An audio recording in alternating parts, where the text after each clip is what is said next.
Hi, I'm Coach Corey Wayne, and this is my video coaching newsletter. And the topic of today's newsletter is going to be women prefer alpha males. Well, I've got a really great success story from a guy who's just absolutely crushing it in life. And what I like about his email is he's dating an alpha, definitely an alpha female, very attractive, gets lots of attention from other dudes. And this guy goes into detail and talks about how they met through mutual friends when they were all just hanging out and having drinks together. And the fact that several of his friends and roommates were hitting on this girl and following her around like a little puppy, and how he was the one that ended up going home with her the night they met and hooking up. And he really wasn't doing much of anything. And this guy does a great job of totally embodying what I teach in my first book, How to Be a 3% Man. And this is the kind of effortlessness that your personal life can have if you read the book 10 to 15 times and you learn it and you practice it, because you never know when a woman like this is going to walk into your life totally randomly and it's just going to fucking happen, and you got to be prepared ahead of time. Otherwise, you're going to talk her out of liking you, just like all these other thirsty beta males that were around literally pushed her into his arms. So I got a quote that I wrote, and I'm going to go through his email. And the quote says, "Alpha males win consistently because they prepare for success ahead of time. They practice, learn from their mistakes, and always look for easier and more efficient ways to achieve their outcomes in the shortest time possible. The best women prefer alpha males because they have higher standards for themselves and are usually the most successful and desirable men in all areas of their lives. Beta males make excuses, live lives that are less than they are capable of living, shrink from challenges, and often sabotage their own prospects for success. Alpha males envision success, expect to succeed, and are not surprised when success happens." And you can see this guy just absolutely embodies that attitude. And that's why he's successful. He's a great fucking student of my work. And therefore, this is why he gets great results. He says, "Hi, Coach. I would like to start off by saying thank you. I cannot stress enough how right the information in your book is. I've got a little success story for you, so here we go. I met her on my 11th read of your book." Here it is once again. The best success stories always come from guys who follow instructions. 10 to 15 times is what it says in the book. Because you want to read it so well that you get to understand it to the point where you can literally teach it yourself. And that's my first book, How to Be a 3% Man. You can go to my website right now, understandingrelationships.com, and start reading it totally for free. All you got to do is sign up for the free email newsletter. There's an email sign-up box at the top right-hand corner of every page of my website, and it'll be the first thing you see if you're on a mobile device when you log in. You'll get a link sent to your email, and once you click that, you'll be able to read the book right on your desktop or laptop or whatever mobile device you happen to read on. And then once you see how good it is, then you can go buy an audiobook or a Kindle or a paperback version of it. But again, this guy followed instructions. He did what was necessary. He's not a lazy fuck who's just cherry picking a few information from videos because he doesn't have the time to read a book.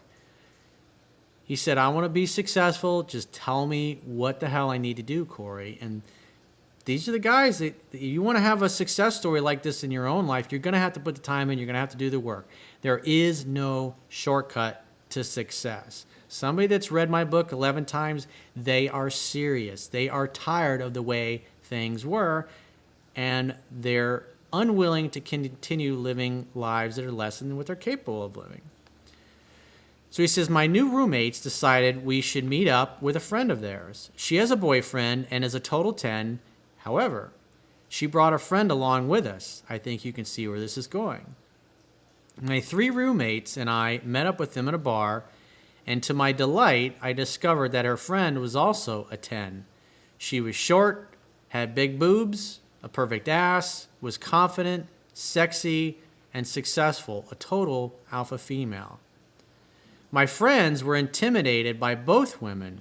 They held their drinks in front of their bodies, which is basically like this, which, because this covers your emotional center. And when people are uncomfortable, they tend to do this. I did a video years ago called Body Language That Attracts Women. Obviously, this guy watched it, read it in my book, and you can see when you look around and you see that everybody's doing that, or they're uncomfortable in some way, or they're talking to somebody and they're turned sideways because they don't feel comfortable facing them like this, that's when you realize that pretty much 99% of the people that you're going to encounter are a bunch of fucking beta males and beta females. That in and of itself builds your confidence. And especially when you display this body language I talk about in the video, Body Language That Attracts Women, you see that it works. You see how much more you get noticed.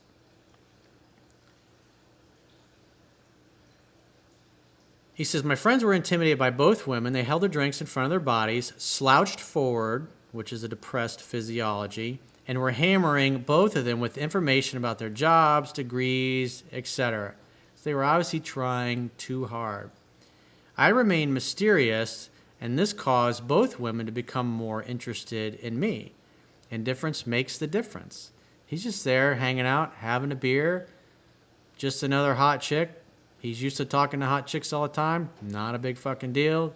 They're just another smelly human being like himself, I held my drink at my side, exhibited the posture of an alpha male, bantered with both of them, and laughed when they tried to throw me off center with their little woman comments.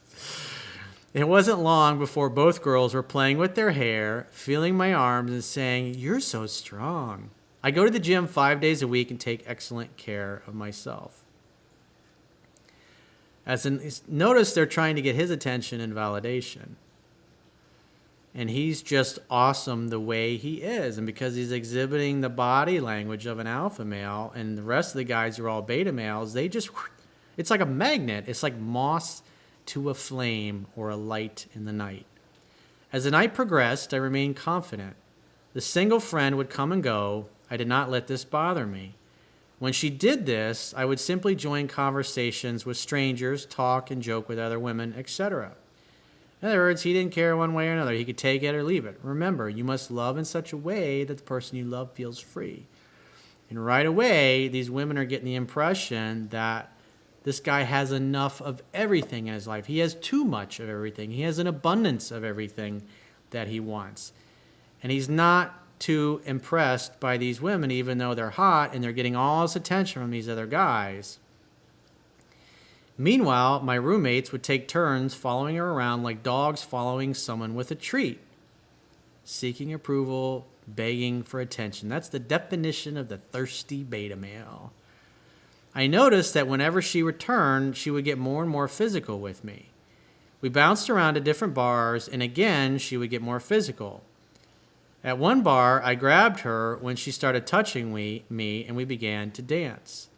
My roommates were still pursuing her, and eventually the friend that had a boyfriend grabbed the girl I was flirting with, moved her over to me and away from my roommates while saying, "Buy her a drink." Isn't that interesting?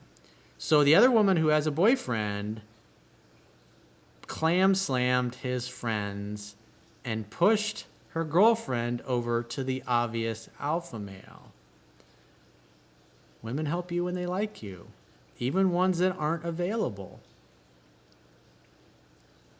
This is why when guys like Tom Brady or the successful football player or the alpha male walks in the room, everybody wants to be their ally. Everybody wants to buy them a drink. Everybody wants to hang out.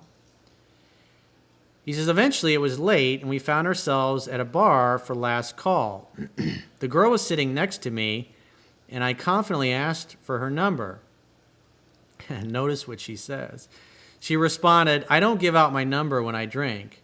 I shrugged my shoulders and said, "Fine," in a centered way, turned to the women sitting next to me and struck up a conversation. So in other words, he's totally unfazed, didn't give a fuck one way or another. He extended an invitation. She's like, "Nope." He's like, he just turned and talked to somebody else and started ignoring her.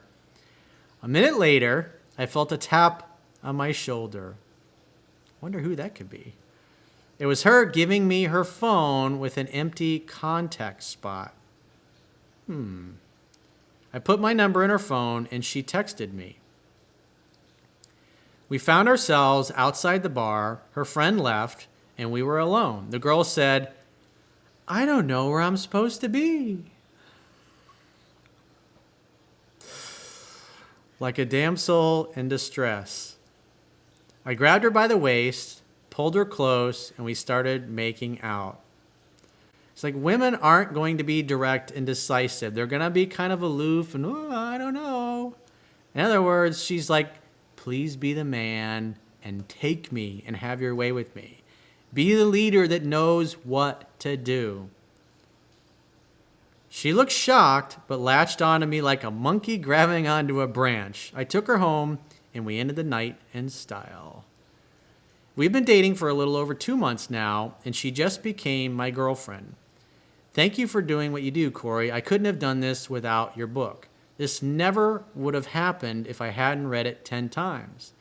I say it all the time, and I know there's probably guys right now watching this going, that's fucking bullshit. I'm not reading that fucking book 10 times. I'm too busy. I make too much money. I get this going on. I got that going on. I don't have time. I only got time to watch a few videos. Okay. You don't want to be as successful as this guy is, and that's fine. It's your life. It's your choice. You must participate in your own rescue. Now listen to what he says next. And this is the beauty of why I wrote about this in my book, but I reiterate again, it's like why you don't have any competition. This guy's friends can see how he's living and what he's doing. He said, and he's like, read this fucking book 10 to 15 times and apply it. So he says, I tell my roommates about you and your work, but they think I'm full of shit and refuse to give it a try. That's because they're fucking weak-ass bitches. That's the bottom line. And that's why you got the hot alpha female, and they got nothing. He says the joke is on them. I'm fucking an alpha female at least once a week while they are doing No Nut November. I've never heard that before. That's awesome. No Nut November. I'm going to have to keep that one, put that one in my little cap. Put that in my little memory bank. No Nut November. Thanks for the tip, dude. And thanks for being a great example and a great success story, even if your friends and your roommates are too fucking weak to do anything about it. It just means more for guys like us. Oh, well. That's why what's the saying? The saying go, the 80-20 rule. 20% of the guys get 80% of the women. It's pretty simple. So if you'd like to get my help personally, the quickest way is to go to my website, click the products tab at the top of your screen, and book whatever coaching option works for you. If you'd like to listen, if you're watching this on YouTube and you'd rather listen to the podcast version, it's available on iTunes, Stitcher, SoundCloud, and probably about 18, 20 other podcasting platforms. And I will talk to you soon.